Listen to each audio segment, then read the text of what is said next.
জয় রাধে, জয় নিতাই, জয় গৌর। পরমার্থের সন্ধান চ্যানেলে আপনাদের সকলে স্বাগতম। সকল শ্রোতা গৌর ভক্ত কৃষ্ণ ভক্ত মণ্ডলীর শ্রীচরণে আমার শতকোটি প্রণাম।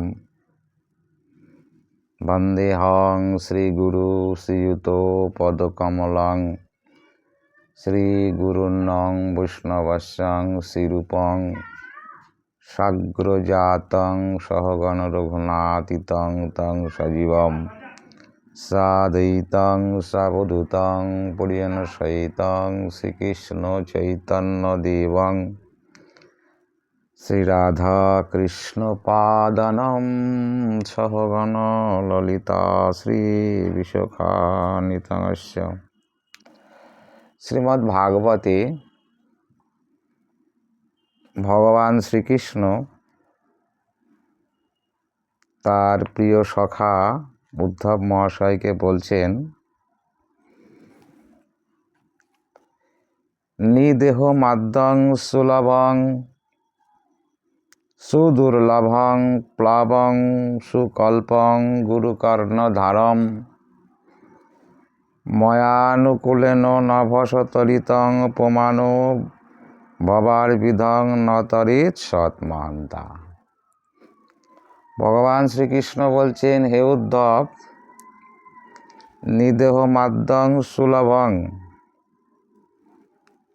এই যে 84 লক্ষ যোনির মধ্যে মনুষ্য জনম বা মানব দেহ হচ্ছে সর্বশ্রেষ্ঠ এবং মনুষ্য জনম হচ্ছে সর্বশ্রেষ্ঠ। এই মনুষ্য জনম লাভ করে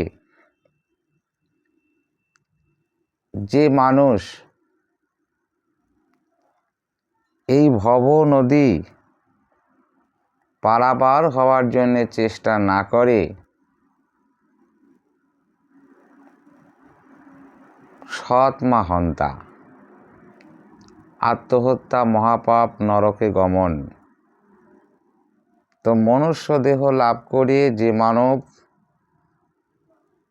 এই ভবসাগর উত্তীর্ণ হওয়ার চেষ্টা না করে, সে অন্তিমে আত্মহত্যা করলে যে পাপ হয়, ভগবান বলছে সে হচ্ছে সৎমাহন্তা, নিজের আত্মাকে নিজেই হত্যা করে। কারণ মানব জনম দুর্লভ জনম, এমন জনম আর হবে না। 84 লক্ষ যোনির মধ্যে মনুষ্য জনম হচ্ছে সর্বশ্রেষ্ঠ। কেন না, এই মানব জনমটা বা মানব দেহটা লাভ করে ভোগ ও বিলাসে মেতে থাকার জন্য এই মানব দেহটা নয়, এবং ভোগ ও বিলাসে মত্ত থেকে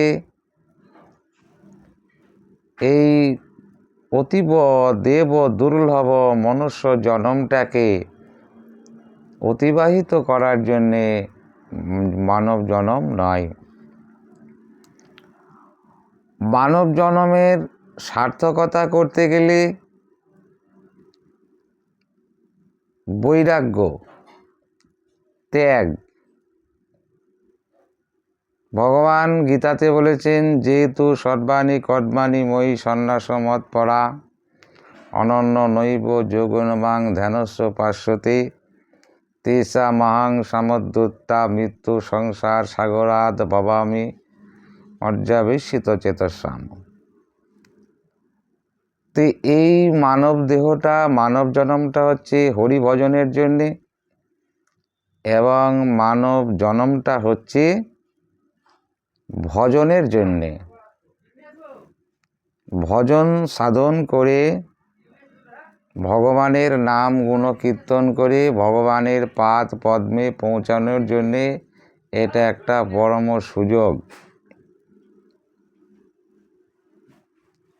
অন্য অন্য জনমে সব মেলে, আহার নিদ্রা ভয় মৈথন এই আহার নিদ্রা ভয় মৈথুন মনুষ্য জন্মেও আছে এবং পশু পক্ষী জন্মেও আহার নিদ্রা ভয় মৈথুন আছে। পশু পাখিরাও খায়, মানুষও খায়, পশু পাখিরাও ঘুমায়, মানুষও ঘুমায়। পশু পাখিরা স্বামী স্ত্রী সংসার করে বংশ বিস্তার করে, মানুষও তদ্রূপ স্বামী স্ত্রী একত্রিত হয়ে সংসার করে বংশ বিস্তার করে। পশু পাখিদেরও মৃত্যু ভয় আছে, মানুষেরও মৃত্যু ভয় আছে। তাইলে আমি মনুষ্য জন্ম লাভ করি বা শ্রেষ্ঠ মানব জন্ম লাভ করি, দেব দুর্লভ মনুষ্য জনম, ভগবান বলছেন সুদুর্লভং নিদেহ মাধ্যং সুলভং। এই মানব জন্মটা সুলভ, শুধু সুলভ বললেন না, বললেন সুদুর্লভং, সুর দুর্লভ। দেবতাদের থেকেও এই মানব জনম অতি দুর্লভ জনম। কারণ দেব দেহটা হচ্ছে ভোগের দেহ, ভোগ ঐশ্বর্যের দেহ। তাহলে ভোগের জনম লাভ করে দেবতারা ভোগে মেতে থাকে, তারা হরিভজন করা বা ভগবানের পাদ পদ্ম পৌঁছানো বা ভজন করার তাদের সেই সময় বা স্পৃহা নেই। কিন্তু মনুষ্য জনমটাই হচ্ছে হরিভজনের শ্রেষ্ঠ জনম। তাহলে আহার নিদ্রা ভয় মৈথুন সব জনমে আছে বা ছিল। আমি যখন 84 লক্ষ যোনি ভ্রমণ করে পশু পক্ষী স্থাবর জঙ্গম দেহ লাভ করেছিলাম, তখন আমার সমস্ত ভোগ আহার নিদ্রা ভয় মৈথুন আমি সবই উপভোগ করেছি। এখন শ্রেষ্ঠ মানব জনম লাভ করে যদি আমি পশুদের মতো খাই, ঘুমাই, বংশ বিস্তার করি, মৃত্যু ভয় পাই, তাহলে কৃষ্ণ ভজনবিহীন মানব জনম পশুতুল্য। পশুদেরও পিতামাতা আছে, সংসার আছে, সব কিছু আছে, কিন্তু অন্য অন্য জন্মে পিতা মাতা সবই মিলবে, কিন্তু গুরু কৃষ্ণ নাহি মিলবে। সেখানে গুরু মিলবে না, সেখানে কৃষ্ণ মিলবে না। কারণ 84 লক্ষ জন্মের থেকে এই মানব দেহটাকে শ্রেষ্ঠ কেন বলা হয়েছে? এই মানব জন্মটা হচ্ছে মুক্তির দুয়ার। এই মানব জন্ম লাভ করেই এই মায়ার হাত থেকে নিষ্কৃতি পাওয়া যায় এবং 84 লক্ষ যোনি ভ্রমণের হাত থেকে বাঁচা যায় এবং গোবিন্দের পাদ পদ্মে পৌঁছানো যায়। গুরু কৃষ্ণ নাহি মিলে ভজহ হিয়ায়। তা ভগবান বলছেন যে এই ভজনের দেহ পেয়ে বা এই তিতাব জ্বালার হাত থেকে, মায়ার হাত থেকে নিষ্কৃতি পাওয়ার জন্ম লাভ করে যদি আমি পশুদের মতো আহার নিদ্রা ভয় মৈথুনে মত্ত হয়ে থাকি, তাহলে আমার মানব জন্মটা বিফল হয়ে যাবে। এখন মানুষ মনে করছে যে আমি অন্য অন্য জন্মের থেকে মানব জন্ম শ্রেষ্ঠ, তাহলে আমি আহার করে সর্বশ্রেষ্ঠ হই পশুদের থেকে। শাস্ত্র বলছে না, পশুরা মানুষের থেকে আহারের দিক থেকে অনেক এগিয়ে আছে। কারণ এখন বর্তমানে মানুষে যে সুস্বাদু ভালো খাবার বলে মনে করে সাধারণ কৃষ্ণ বহির্মুখ জীব, তা যখন বাঘের জন্ম লাভ হয়েছিল, একটা বাঘ প্রত্যেক দিন একটা করে হরিণ শিকার করে আহার করে। একটা হরিণের ওজন 1 মণ 30 কিলো 20 কিলো। প্রত্যেক দিন একটা করে হরিণ শিকার করে আহার করছে। তা মানুষের থেকে বাঘের জন্ম, পশু জন্মে তারা আহারের দিক দিয়ে অনেক এগিয়ে আছে। একটা মানুষ অত খেতে পারে না। তারপরে যদি মানুষ মনে করে যে আমি ঘুমিয়ে শ্রেষ্ঠ হব, একটা সাপ, একটা ব্যাঙ বা অন্যান্য নিশাচর প্রাণী তারা 6 মাস ধরে ঘুমায়, একটানা 6 মাস ঘুমিয়ে থাকে। শীত পড়লে ব্যাঙ এবং সর্প তারা 6 মাস ঘুমিয়ে থাকে। বংশ বিস্তারের দিক দিয়ে একটা মানুষের 2, 3, 4, 5টা সন্তান, কিন্তু পশু জন্মে বহু সন্তান সন্ততি তারা লাভ করে। একটা মৎস্য, একটা মাছের একবারে লক্ষ লক্ষ বাচ্চা হয়, লক্ষ লক্ষ বাচ্চা হয়। এরকম প্রত্যেক বৎসর বা প্রত্যেকটা তাদের সিজনে লক্ষ লক্ষ বাচ্চা তারা জন্ম দেয় এবং লালন পালন করে সুখ শান্তি মেটায়। এবং যে বংশ বিস্তার, এই বংশ বিস্তারের দিক দিয়েও তারা অনেক উন্নত। তাহলে পশুতে এবং আমাতে বিভেদটা কোথায়? আহার নিদ্রা ভয় মৈথনে তারা আমার থেকে অনেক বা মানুষের থেকে অনেক এগিয়ে আছে। এগিয়ে নেই কোথায়? মানুষ কোথায় এগিয়ে আছে? না, মানুষের বিবেক আছে, বুদ্ধি আছে, জ্ঞান আছে। তা ভগবান শাস্ত্রে এই মনুষ্যকে বা এই জীব শক্তিকে তটস্থ শক্তি বলেছেন। এই তটস্থ শক্তি জীব, তারা ইচ্ছা করলে পাপ কর্ম করে তারা নরকে পতিত হতে পারে এবং পুণ্য করে স্বর্গলাভ করতে পারে, এবং পাপ পুণ্য দুটোকেই বাদ দিয়ে তারা ভগবানের শ্রী চরণ সান্নিধ্য লাভ করে ভগবানের নাম গুণ কীর্তন করে তারা গোবিন্দ চরণে পৌঁছাতে পারে।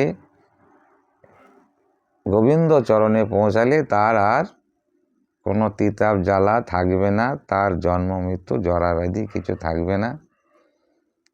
জীব সকল অনাদিকাল থেকে কৃষ্ণ বহির্মুখ হয়ে সুখ ও আনন্দ পাবার আশায় এই বিশ্ব ব্রহ্মাণ্ড পরিভ্রমণ করিতেছে। কোথাও সুখের সূত্র খুঁজিয়া না পায়, কামনে কণ্টক বনে ভ্রমিয়া বেড়ায়। স্বভাবত জীব ভগবানের সন্তান, কৃষ্ণের সন্তান। কৃষ্ণ হচ্ছে সচ্চিৎ আনন্দ। তাহলে জীবের মনে একটা সেই আনন্দের যে অনুভবটা সবসময় রয়ে গেছে, কিন্তু সেই আনন্দটা প্রকৃত আনন্দ লাভ করতে না পেরে এই মায়ার জগতে এসে মায়ারঞ্জিত জগতের যে আনন্দ, সেই আনন্দেই তারা মেতে থাকে বা সেই আনন্দটা সর্বশ্রেষ্ঠ মনে করে। তো ভগবান শ্রীকৃষ্ণ বলছেন, দেব ও দুর্লভ মনুষ্য জন্ম লাভ করে যদি কেউ তার আত্মকল্যাণ না করে বা এই ভবনদী পার হওয়ার চেষ্টা না করে সৎমাহন্তা, তাহলে পরিণামে কি হবে? তার নরক গতি হবে। তা ভগবান বললেন যে এই যে মায়ার সংসার ভবনদী পার হয়ে গোবিন্দ চরণে পৌঁছানো, এটা অতীব কঠিন, অতীব কঠিন। কিন্তু ভগবান বললেন সুকল্পং, সেই কঠিনটাকে ভগবান সহজ একটা পথ দেখালেন। সহজ পথটা কি? সেটা হচ্ছে গুরু কর্ণধারম। যেমন যেটা শক্তিতে হয় না সেটা বুদ্ধিতে হয়। বুদ্ধির যেখানে শেষ সেখানে শ্রদ্ধা শুরু হয়। তাহলে একটা বিশাল শক্তিশালী মানুষ, তাকে যদি একটা লোহার নাট বল্টু যে দেয়া থাকে, তাকে যদি বলা হয় তুমি এটাকে শক্তি দ্বারা হাত দিয়ে টেনে খোলো, তো যত বড় শক্তিশালী মানুষও হোক না কেন, সে হাত দিয়ে টেনে সেই নাটটাকে খুলতে পারবে না। একজন অল্প শক্তিমান কিংবা একজন কৈশোর বয়সী বালককে যদি একটা রেঞ্জ দিয়ে বলা হয় তুমি এই রেঞ্জটা দিয়ে এই নাটটাকে খোলো, তাহলে অনায়াসে সে খুলে ফেলতে পারবে। তাহলে এখানে শক্তিতে কাজ হয় না, বুদ্ধিতে কাজ হয়। তাই ভগবান বলছেন একটা সুকল্প ব্যবস্থা আছে, অতি সহজ, সেটা কি গুরু কর্ণধারণ। তাহলে অন্যান্য জন্মে গুরু মেলে না, শুধু মানুষ জন্মেই গুরু মেলে, কৃষ্ণ মেলে। গুরু কৃষ্ণ নাহি মেলে ভজ হরিয়ায়। তাহলে পরে এখানে গুরুচরণ আশ্রয় করতে হবে। গুরুচরণ আশ্রয় করলে কি হবে? যেমন একটা ভব সমুদ্র, একটা ভব নদী, যদি একটা উত্তাল তরঙ্গযুক্ত সমুদ্রকে কোনো মানুষকে বলা হয় যে তুমি এই সমুদ্রটা সাঁতার দিয়ে পার হও, সে কিন্তু শুধু নিজের ক্ষমতা বলে সাঁতার দিয়ে সেই সমুদ্র পার হতে পারবে না। তার জন্যে কি দরকার? একটা নৌকা দরকার, কিংবা একটা ভেলা দরকার, কিংবা একটা জাহাজ দরকার। ঠিক তদনুরূপ ভগবান দেখাচ্ছেন যে এই ভব নদী পার হতে গেলে, উত্তাল তরঙ্গযুক্ত এই মায়ারঞ্জিত যে সমুদ্র, এই সমুদ্র পার হতে গেলে শুধু জীব একার ক্ষমতাতে কোনো রকমভাবেই এই ভব নদী বা ভব সমুদ্র পার হতে পারবে না। কি বলছেন? গুরু কর্ণধারম, গুরু রূপী কর্ণধার। সেই গুরু কর্ণধার যদি গুরু চরণে আশ্রয় করে, তাহলে পরে অনায়াসে সেই ব্যক্তি ভবসাগর উত্তীর্ণ হইতে পারে। তাহলে মানব জন্ম লাভ করে শ্রী গুরু চরণাশ্রয় করা অবশ্যই কর্তব্য, বা গুরুচরণ আশ্রয় না করলে এই ভবনদী পার হওয়া যাবে না। কারণ গুরু হচ্ছে, তিনি উপদেষ্টা, এবং ভগবানের কাছে পৌঁছানোর জন্যে গুরু কৃপাই হচ্ছে একমাত্র দুয়ার। এই গুরু কৃপারূপী বা গুরু চরণরূপী দুয়ারে না পৌঁছালে কেউই ভগবানের রাজ্যে যাওয়ার জন্যে পথ খুঁজে পাবে না। এবং গুরু হচ্ছে পথ প্রদর্শক, গুরু কৃপাহি কেবলম।